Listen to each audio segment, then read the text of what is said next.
Hi, I'm Morgan, and I'm going to show you how to use the feature prioritization solution from SurveyMonkey LaunchPad. This is the screen you land in when you first initiate your study. It's where you see all the steps, and it's where you can add a study title. And next, you're going to set up your MaxDiff. And that's the name of the methodology for this solution. On the right-hand side, you're going to have a guidance center that gives you all the do's and don'ts and tips and tricks for configuring your study. First, you're going to add an introduction. In this case, we're going to have respondents compare ice cream flavors so we can prioritize which flavors to launch with for a new brand. Then you're going to add your MaxDiff question text. And this is about introducing those things that you want your respondents to compare. And you can select your best and worst label. In this case, I've chosen most and least preferred, or you could do something custom. Then you're going to add your items. In this case, 10 ice cream flavors. I've got shorthand labels as well as full descriptions for the respondents. You can add items individually or import them in bulk. And you can also include an image alongside these descriptions. Then you're going to set up your actual MaxDiff question settings.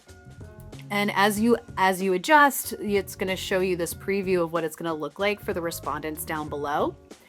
Here I'm selecting 4 items per set and 10 sets per respondent. And that means every person who takes your study is going to see 10 sets of 4 random, in this case, ice cream flavors that they're going to have to evaluate alongside the most preferred or least preferred.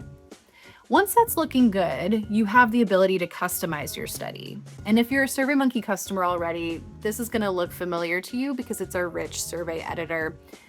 I like to add some custom questions at the beginning of the study to frame it up and maybe have some good filtering questions for analysis.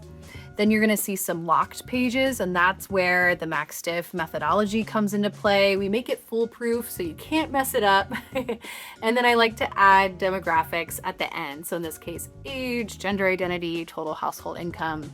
Once things look good, then you can collect your responses. And we have 2 options for you. One is sharing a survey link, which is great for your employees or your customer base.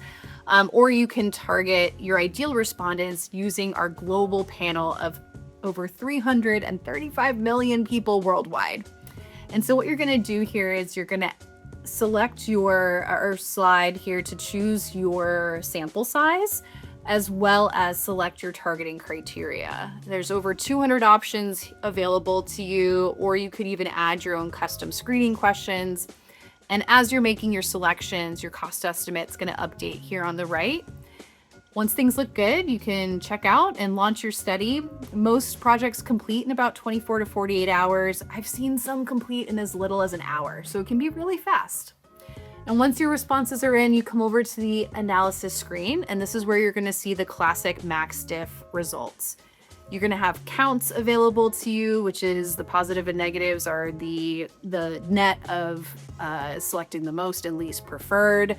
You're going to have your empirical Bayes, which is just a simple stack rank. I like to use this one. In this case, you're seeing chocolate, vanilla, strawberry, raspberry, shine as the top 4 in the order here.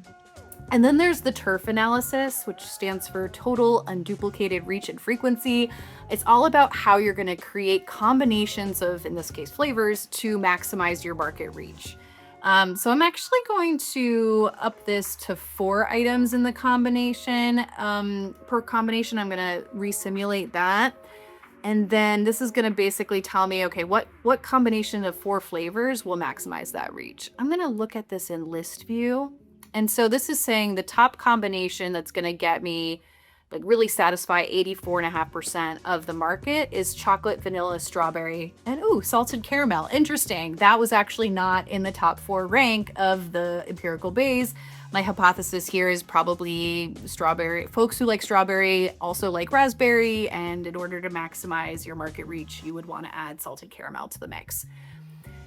So you have a couple more options here. You can filter this analysis by demographics or any of the custom questions you added. You can export your results, whether it's the full response data or any of the data that made up some of those other charts if you want to put that into some sort of presentation mode. But those options are here for you. And there you have it. That is the feature prioritization solution from SurveyMonkey LaunchPad.